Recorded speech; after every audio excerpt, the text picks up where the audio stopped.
తీసిందమ్మా మళ్ళీ నన్ను తీసి నాకు ఊపిరి కూడా ఆడినకుండా దీని బాడీ కంటించేసుకున్నా. వీళ్ళ సైజ్ ఏమో 38, నా సైజ్ ఏమో 28.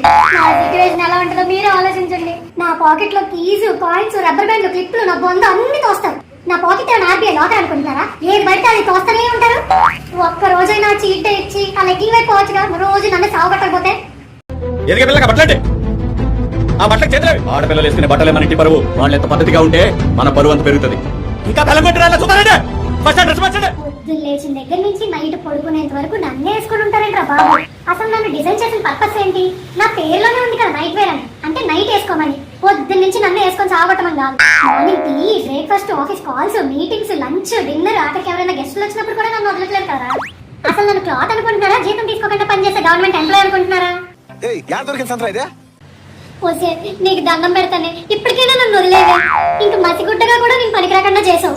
ఎన్ని కన్నాలు పడినా ఆపరేషన్లు చేసి స్టిచెస్ వేసి మరి నన్ను ప్రాణం చేస్తున్నావు కదా. నా లోగో కూడా పోయి ఏ బ్రాండ్ లో పుట్టానో కూడా మర్చిపోయాను. వైట్ ఉండేదాన్ని నువ్వు వేసి వేసి వేసి బ్రౌన్ కలర్ లోకి తెచ్చేసావు.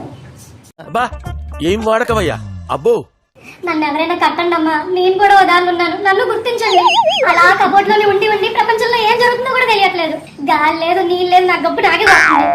కట్టుకోకపోతే కట్టుకోకపోయారు. అప్పుడప్పుడు నన్ను తీసి వాష్ చేసైనా కబోర్డ్ లో పెట్టచ్చు కదా. ఎవరా మీరు ఇలా ఉన్నారండి? అసలు నేను ఒక దాన్ని ఉన్నాననే మర్చిపోయారు కదా. ఇదిగో మీ అందరికి ఇప్పుడే చెప్తున్నా, నన్ను గనక వాడకపోతే మా అన్నకు చెప్తా. బట్టలు మంచిగా వేసుకోరాదు. చూపించే బుద్ధి మీకున్నా, చూసే బుద్ధి మాకు లేదు.